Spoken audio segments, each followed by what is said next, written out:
What is happening? What's up, brother? Mr. Kitchens. Greetings. Yep. We're Greetings. I feel like we've gone a few rounds battling here early in the year with all the lovely things that the cold weather brings, and obviously, some self-induced things as well. So, man, appreciate you jumping in here. Appreciate you guys tuning in to another episode of the One Big Fire live podcast. Mr. Stasic and myself here for you guys today, and we were chatting quite a bit before we hit go, and kind of just getting caught up and the struggles that we're both kind of battling health wise, and really got into the mental side of how to deal with things that are thrown our way, especially when we don't want them thrown our way. And as kind of in your case, out on the month of February getaway and out in the beautiful Lake Tahoe area, and pulled a little muscle, and being able to how to kind of walk through and deal with that. But I think it correlates into a lot of things going on across the country, and just kind of sharing some conversations with our good friends up north, and kind of what they're thinking and what they're feeling. So I think it's super important to always understand, the first characteristic of us as CEOs of our life and our business is it all has to start with the mindset. And I think it's super important to revisit that and revisit some things that we need to be thinking about. Like I had mentioned, it kind of feels not close, not exactly, but there is a little bit of a resemblance of how it felt back in March and April of 20. I was just going to say that, dude. Yeah. It's crazy. We didn't even talk about that, but I was like, that was exactly what I was thinking.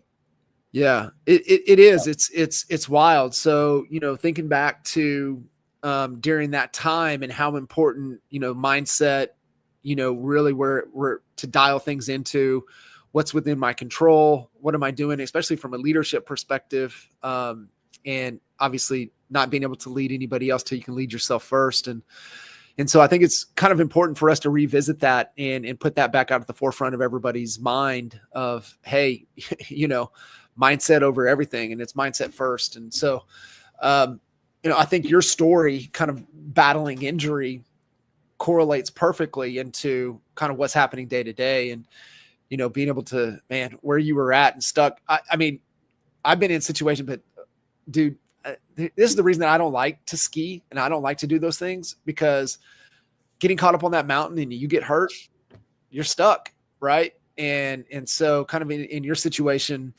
man, being able to kind of, go through it. What helps, and I would love for you to expand upon this, is that when we have previous experiences, we can always default back to them, right? So that's why I kind of bring up, it kind of feels like a March, April of 20, but like in your case, you've been injured multiple times. So you're like, okay, I know what this is.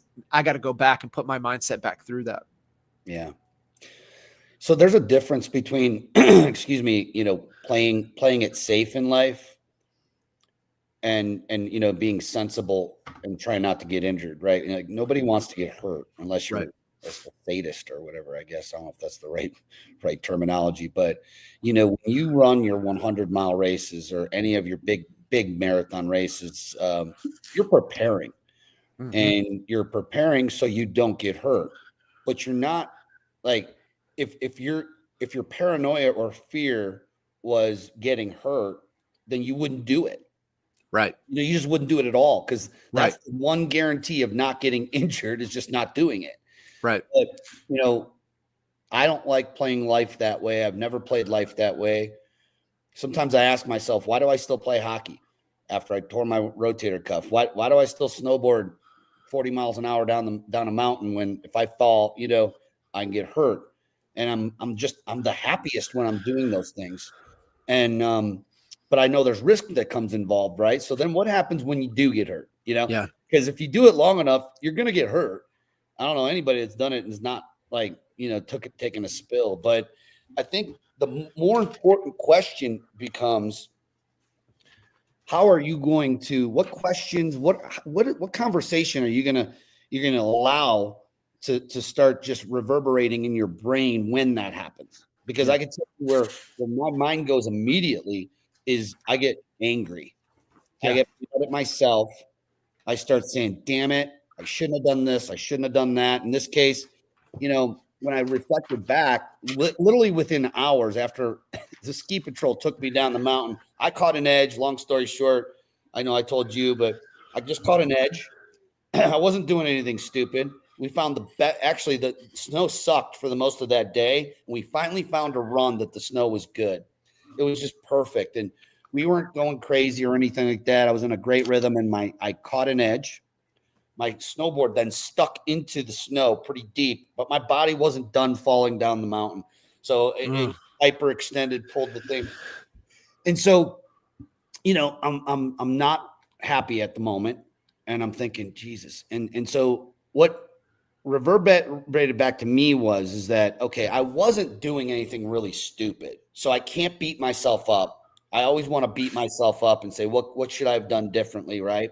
Right. And I'm I read an awesome book on the way out here. I'll find the name of it, but like in just detaching from that and letting that go has been a big challenge for me forever. And I've been practicing it. And when I hurt my shoulder, I did the same thing. I said, you know what? Just take this on. This is just God giving me a challenge, right? He's just like, okay, things were just going too smooth. Here, let me throw this one at you, see how you deal with it. Yeah. And I think I like challenges. I like, frankly, people challenging me, telling me that, I don't think you can do it or whatever. I've always thrived on that, fortunately or unfortunately. I don't know. It just is what it is. So with this particular, injury, I just thought to myself, there's so many people that aren't injured like this because they never have a chance to do what I was just doing in a beautiful town of Lake Tahoe and surrounded by one of the most beautiful lakes I've ever seen. I'm looking at it right now. It's stunning. It truly is heavenly, even though I wasn't skiing heavenly at the time when this happened. So, yeah, dude, I just said, this is just another challenge. And I'm not trying to go real religious or anything, but, this is God just saying, all right, man, how are you going to handle this one? Yeah. And it really changed my mindset immediately. Like, I don't have any control over the fact that I got hurt. I'm hurt. Now I have control over what I'll do to try to heal quicker. And I also have control over what happens between the ears, how I think about, about my current situation, how I'm going to think about how I'm going to get around. And you can talk to yourself two different ways. And I just made a choice that I was going to, be happy and grateful and stay in gratitude. And that's really kind of what got me through the last injury. It's what's getting me through this one. Yeah. And so, yeah, that's what kind of we were talking about before is that, in real estate, there are things that we can control. And then there's everything else that we have zero control over. We had zero control over the NAR settlement thing. None. We just kind of sit back, wait and see how it all shakes the rules out. Change out to. Yeah. We can't control supply and demand. We have no control over that, but we have control over, how we strategize, how we analyze the current situation, how we move forward, how we wake up every single morning and tackle it. And you can either be a victim or you can choose to be a superhero and like, hey, lead, because no one wants to follow a victim. No. Victims only communicate with other victims. That's it. Right. So that's just kind of how I decided to tackle this particular situation. Was I decided to tackle it between my ears, excuse me, and just try to stay in that, positive mindset. And I think with real estate, it's hard to do. It's hard when you get knocked down and you're out here for a month and you're like, oh, well, my snowboarding's done for the season. It ain't happening. Yeah. That really, really sucks. Right. And it's hard when something, but it's happened, it's done. So the question is, how do we move forward? How do you move forward in your real estate business? Literally, I had a call this morning. I'm not working, by the way. I still have my calls and a young lady was in my calendar, first call of the day. She's actually with EXP, and she's like, I haven't had a closing since November. Yeah. I'm driving Lyft to pay my bills. And we had the call. I'm not going to get into the weeds of it, but she has a traffic lead generation top of funnel problem. Period. That's what it is. She's got coaching in place, this and that. She's got a top of a funnel problem. And when you can identify that, okay, that's the problem. Now, what are all the ways that we solve that problem and then attack those? That's the best advice I could give somebody who's struggling is that block out the noise, because you have no control over most of 99% of all the chatter that's going on around you. It's just a distraction. The politics, it's a distraction. All this. Focus on one thing. You need clients. Those clients have to come from an audience. It goes back to, do I have a marketing funnel set up that's going to attract those people into my world, or do I not? And most just don't. So it's not the best realtor that's going to win. It's always the best marketer. We've known that. And now with some of the changes that they're about to announce at eXp Realty, it's not the best recruiter that's going to win. It's the best marketer that's going to win. And that's a whole nother topic.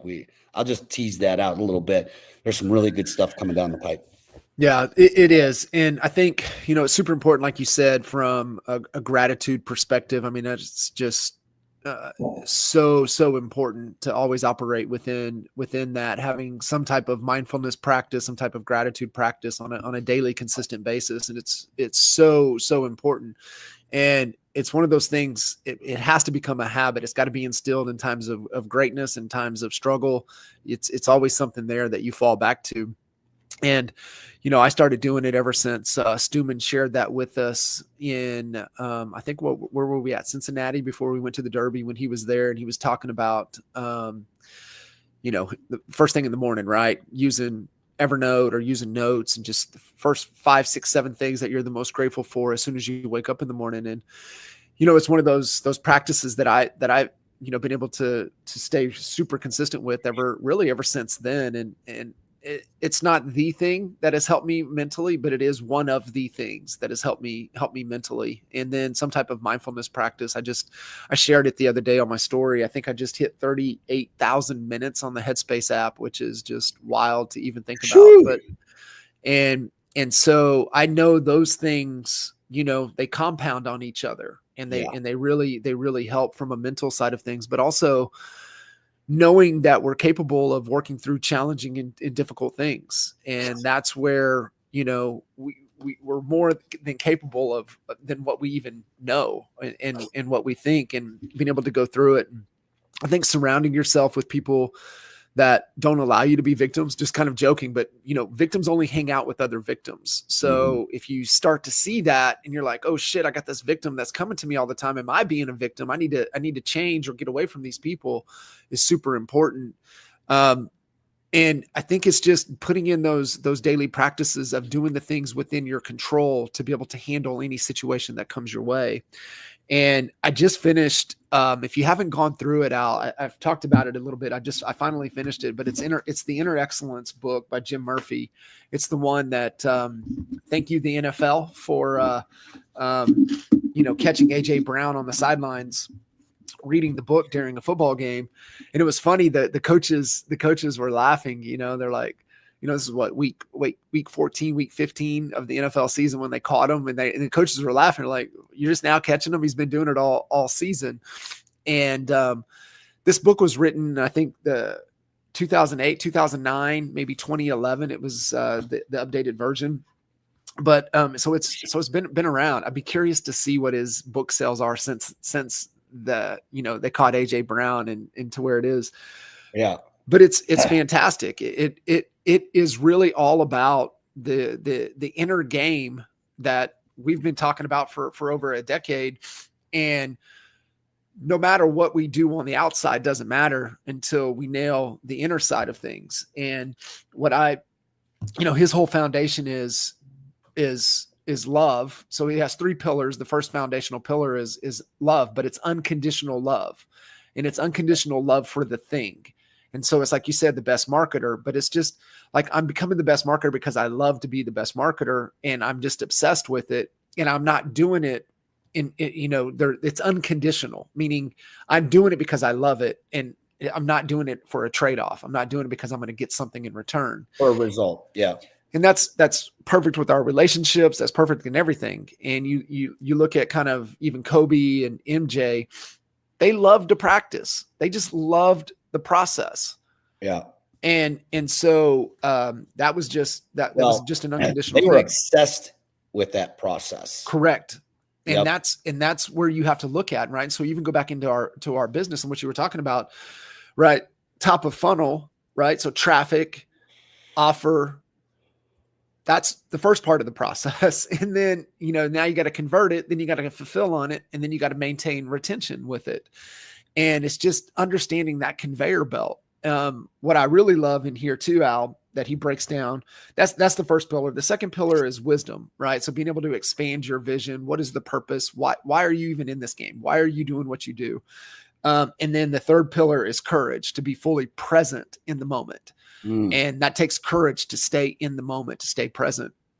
And one of the things that he really breaks down that I really love, and I talk a lot about, and we've gone through it, is the whole results framework. And, result is driven by our behavior, our habits, the actions we take or we don't take will be the results. But that's driven by how we feel. How we feel is driven by what we think and what we believe. And what we think and we believe is driven from circumstance and environment. And so he goes way deep on all of that, which is really cool. And, one of the most powerful books for me, and I remember where I read it at, I read it at Tanglewood in 2010, 2011 timeframe, about the time, this was before I had moved to Frisco, but got reconnected back with Kinder. And I remember Reese, me, Kinder, I forget, there were a couple other folks there.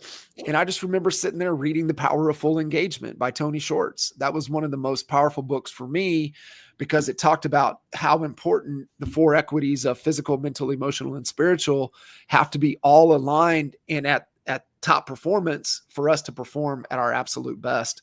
And he in the book, man, he breaks it all down in all of those. So I highly recommend it. In fact, this is the book I'm actually going to give to everybody at KT next month. Inner Excellence, Jim Murphy. I can't say enough about it. It is absolutely powerful. Yeah. How do people get information on KT? Are there any spots still available? We do. We're going to Sarasota. We've got limited seating. I think we're about we're about 10 seats left. So it's seat at thekitchentable.com, or you can just message me in any way and be able to get there. So we're in Sarasota at the end of March, and then we'll be back up in Pittsburgh in June, at the end of June. And then we'll be back down in Florida in at the end of the year. And I'm hoping we're bringing Agent to CEO back to Cleveland in September. Oh yeah. We're working on right now, the main act. We have it narrowed down to a couple, artists, and I always struggle if I have a couple options as to what direction to go, but we're gonna have another good one. And we absolutely are planning on Agent to CEO for sure. We're just trying to nail down the date with the artist and then backfill everything else from there. Yeah, it's going to be great. So I read a couple books on the way out to Tahoe. One of them that kind of sparked the conversation that I guess is it's this book called the Courage to Be Disliked. Is an instantaneous. Yeah, The Courage to Be Disliked. Who is this? It's an interesting book because it's kind of read like two conversations, like two people talking to each other, which is kind of cool. It's not my favorite format, I suppose, because the kid, the whoever's reading in the part of the kid, and you have like the teacher and the student, whoever the student is, he's kind of annoying. But beyond that, in looking for the lesson is really what I think a lot of, and this is taught too, by the way, what's taught is there's things that have happened in your past that are forming everything that you do today, which is true to a certain extent. Yeah. I think where a lot of people take that concept is then they just say, well, it's not my fault. It's what happened over here is why I'm here. well, this is what happened in my childhood. Is why I act or behave this way. And the one, and I haven't finished it, but the one concept that's just sticking is that no, it's not that. It's the meaning you're giving to that thing that happened back then. Okay, maybe you had a bad relationship. Okay, maybe you're divorced. Maybe your spouse, didn't treat you right, or deceived you, or whatever it is, and you feel burnt. You feel, maybe when you think back to it, you feel angry at how that situation panned out, and you haven't let that go. You haven't forgiven them. You're giving them a false meaning to the whole thing, right? Like and that's how you stay in victim mode, truly, right? Yeah. Because you're giving the wrong meaning to that. What other meaning could you get to it because of that event? Maybe it was awful, but what great came of that? What great came of that would have never happened had that event not happened? And so, that was the big thing. Like, when I was reading through that is I go right to here thinking, okay, what good is going to come of this? And it's all about the meaning we give to those things. Yeah. What meaning, we just went through a huge election, right? Now all of a sudden there's this shitstorm going on everywhere. What meaning are you attaching? I mean, one of the cool things about being out here is I don't watch the news, and it's a beautiful thing to not get sucked into the news and the media.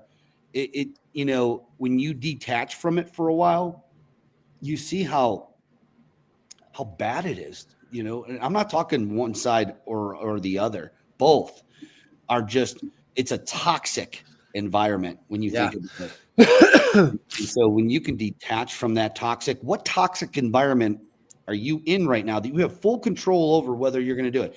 You have full control. My buddy over here from last night, he is a TikTok addict. He just can't stop watching TikToks. He could watch TikToks for hours, and it just sucks him in. Now, I'm not saying that's right or wrong, but like, what are those TikToks you're getting sucked into? Are they educational? Are they teaching you something? Are they making you a better human being? Are they making you a better husband or a better wife? Okay, cool. I guess you can get sucked down that, but you have a choice. Yeah. Because whatever you're choosing to put into your brain is that environment so strong that it could suck you into from being in a pretty good situation to like, oh God, this is awful. What meaning are you giving? Important.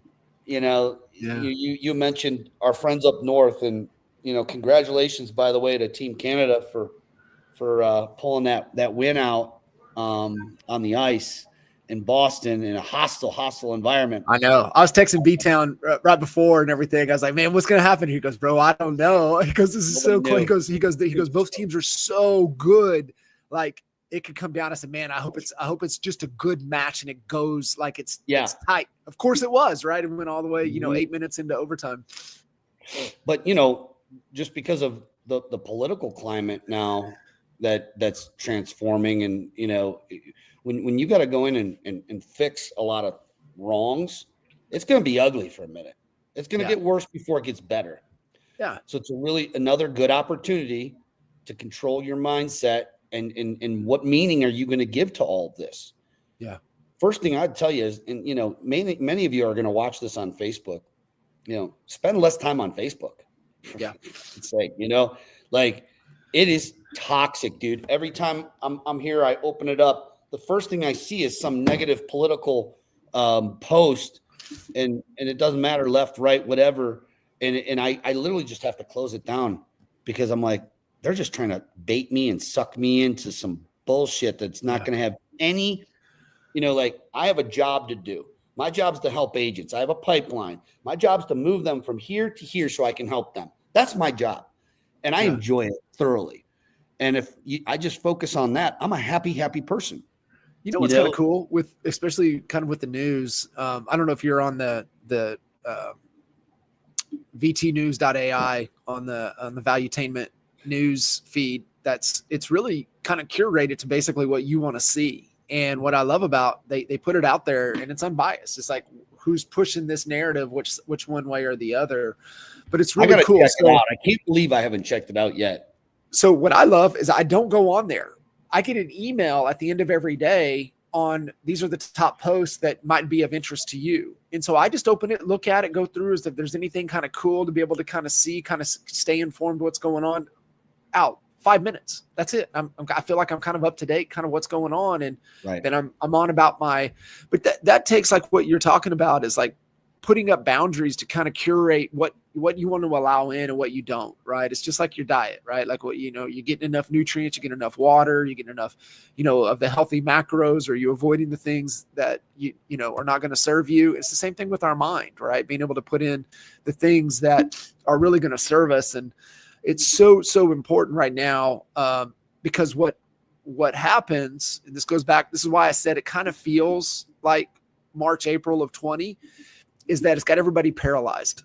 Yeah. And in a state of inaction, right? So it's the fight, flight, or freeze is in effect. And I think for most, they're froze. And so the conversation that I was having this morning was like, listen, you have a lot of eyeballs on you, and they're looking for your inspiration. They're looking for direction. They're looking for leadership. Yes. I said, this is the opportunity for us to step out and lead by example. I said, some things you can say, some things you just need to do. And that's really where I'm reminding myself, but having a lot of conversations that like, listen, people are looking for you. They're looking for that leadership, and it's time for you to step up and lead. I love it, dude. Well, I think that's the lesson in the box right there. No, we can leave it right there. We appreciate everybody. By the way, I was mentioning to you, we have a new intro we're about to start working on. And I don't want to let the whole cat out of the bag, but I'll let a whisker out of the bag. And let's just say I'm working with one of our favorite country singers, Dusty Black, and one of his best writers to put something fun together. God, I can't wait to see that. That's Well, or hear it, Yeah. But yeah, it certainly ain't going to be me singing it. It's going to be cool, man. It's going to we got some fun stuff. DB run with it. We have some really great. We have some new merch that's about to be launched as well. Honey Badger Nation. I don't even have it yet. It's still coming out, but we got a couple lines that Allison has been working on, and we've had the same kind of logo for a long time. We got some One Big Fire. We have a One Big Fire line that we're about to launch, and we have a Honey Badger, just the emblem itself, coming out too on some merch. So look out for that. And man, we'll see you at the top. Always, man. Brother, appreciate you. Have fun on that mountain. Stay safe, and we'll see you guys next time. See you.